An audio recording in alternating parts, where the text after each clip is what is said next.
जाएंगे पर अपने धर्म के अलावा किसी जगह नहीं झुकेंगे, नहीं झुकेंगे।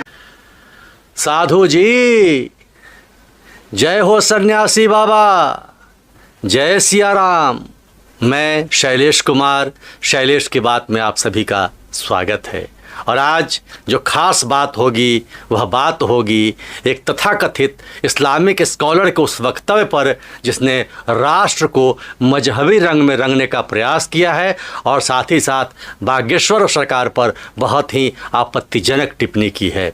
मैं उस तथाकथित इस्लामिक स्कॉलर का नाम भी बताऊंगा, उनके वक्तव्य को भी सुनवाऊंगा और साथ ही साथ उस पर चर्चा करेंगे और बाबा बागेश्वर की ओर से जो कहा गया है उन बातों को भी हम आपके समक्ष रखने का प्रयास करेंगे।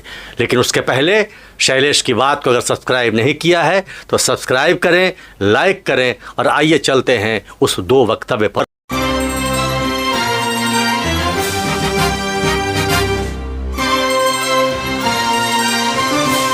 जो खासकर बहुत ही निंदनीय है और घोर आपत्तिजनक है। यह वक्तव्य है देश के ऊपर, यह वक्तव्य है समाज के ऊपर, यह वक्तव्य है सनातन के ऊपर, यह वक्तव्य है हम तमाम सांस्कृतिक धरोहर रखने वाले उन शख्सियतों के ऊपर जिन पर उन्होंने आपत्तिजनक टिप्पणी की है। टिप्पणी क्या है? सर्वप्रथम उन्होंने राष्ट्र को एक मजहबी रंग में रंगने का प्रयास किया है। उसने कहा है कि आगे चलकर देश का प्रधानमंत्री एक मुसलमान होगा, कोई भी हो सकता है, कोई फ़र्क नहीं पड़ता है, लेकिन यह खासकर कहना कि इस देश का प्रधानमंत्री मुसलमान होगा, यानी कि मजहब का रंग उन्होंने इस देश को देने का प्रयास किया है। 70 करोड़ जिस दिन हो जाएंगे उस दिन हमारा ही मुसलमान प्राइम मिनिस्टर होगा और 250 से ज्यादा यहां से हमारे सांसद होंगे। अब आप पहचान भी गए होंगे और जान भी गए होंगे कि वो कौन सा व्यक्ति है जिसने इस तरह की बातें की है, और वह व्यक्ति है शोएब जमई। इस तरह का व्यक्ति समाज में जहर घोलने का काम करता है। हम किसी धर्म पर, किसी मजहब पर जाना नहीं चाहते, हम तो सबको अपना हीरो मानते हैं साहब। वसुदैव कुटुंबकम में हम विश्वास रखते हैं। हम भारत रत्न बिस्मिल्लाह खां साहब को हीरो मानते हैं। हम देश के उस शानदार शख्सियत अबुल कलाम साहब को देश का हीरो मानते हैं। हम कैप्टन हमीद को इस देश का हीरो मानते हैं। और एक बात मैं और बताता चलूँ, बिस्मिल्लाह खां साहब भारत रत्न जो बनारस में रहा करते थे, बिहार के लाल थे वो, और जब उनके दरवाजे पर लोग जाता था तो माँ सरस्वती की बड़ी प्रतिमा लगी दिखाई पड़ती थी और संकट मोचन में वो शहनाई बजाते थे। अगर समाज को जोड़ना है तो एक दूसरे का सम्मान करना सीखें। जब तक आप सम्मान नहीं करेंगे कोई व्यक्ति आपके साथ उस ढंग से पेश नहीं आएगा। इसलिए समाज में सामंजस्य बिठाने की आवश्यकता है। आपको सम्मान देना ही होगा। अगर आप सम्मान नहीं देंगे तो कहीं न कहीं आप विचलित अवस्था में पाए जाएंगे। और दूसरा वक्तव्य बाबा पर परोक्ष रूप से बाबा बागेश्वर पर दिया गया है, और सच कहें तो एक प्रकार से तमाम संतों पर दिया गया है और लंगोटी का वर्णन किया गया है।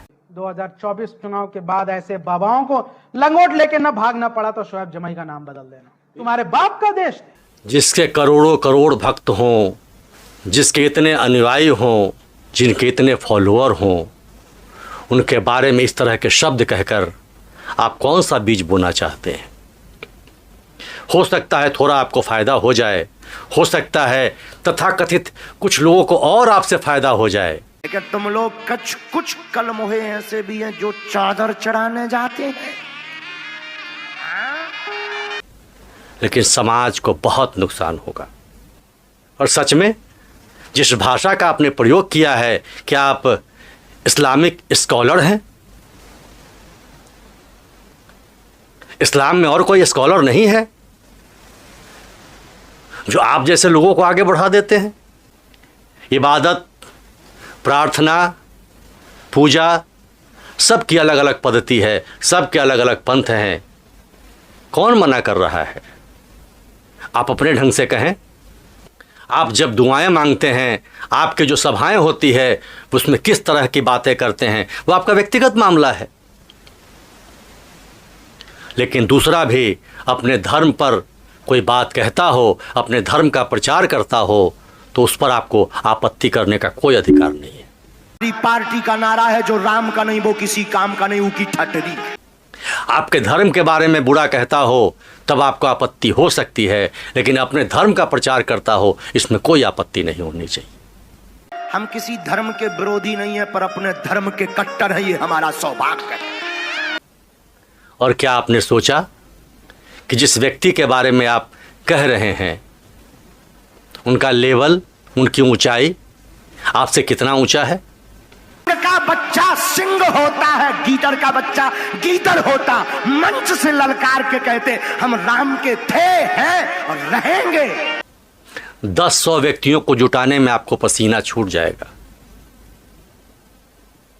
और 10 लाख लोग बिना बुलाए उनके पास आते हैं। कम से कम इतना तो सम्मान आपको रखना ही चाहिए था। शब्द बोलते वक्त कहाँ तक भावनाएं आहत होगी, जिसको इस बात का मन में विचार न हो, वह कभी स्कॉलर हो ही नहीं सकता। बाबा बागेश्वर कोई सामान्य इंसान नहीं है। आपके धर्म के अनुसार आप उन्हें न माने, लेकिन जो लोग उन्हें मानते हैं उनके लिए एक बहुत बड़े शख्सियत हैं। उनका आपको ख्याल रखना चाहिए। और यह देश किसके बाप का है, यह कहने से भी पहले आपको 5 बार इतिहास के बारे में सोच लेना चाहिए था। जिन्होंने चूड़ियां पहन ली, हमने चूड़ियां नहीं पहनी, हम सनातन के बब्बर शेर के बच्चे। समरसता तभी तक बनी रह सकती है जब एक दूसरे का लिहाज करें। लिहाज की परतें हट जाएंगी तो इतिहास बहुत सारी बातों को लेकर आएगा, और जो सामान्य जन भी इन चीज़ों से दूर रहना चाहता है, वह भी आपके विरुद्ध में खड़ा हो जाएगा। इसलिए जिस परिवेश में आप रहते हैं, उस संस्कृति को, उस परंपरा को सम्मान देना सीखिए। हमारे यहाँ जब छोटे बड़ों को प्रणाम करते हैं तो बड़े उन्हें खुश रहने का आशीर्वाद देते हैं। ये हमारी सनातन की संस्कृति है। तो खुश रहने के लिए सामने वाले को सम्मान देना आवश्यक है। और अंत में बागेश्वर सरकार के बारे में जो आपने टिप्पणी की है, वो घोर निंदनीय है। दूसरे की लंगोटी उतारने से पहले अपने पजामे का भी ख्याल रखना आवश्यक है। शैलेश की बात में इतना ही, शेष बात अगली बार होगी। जय हिंद, जय भारत।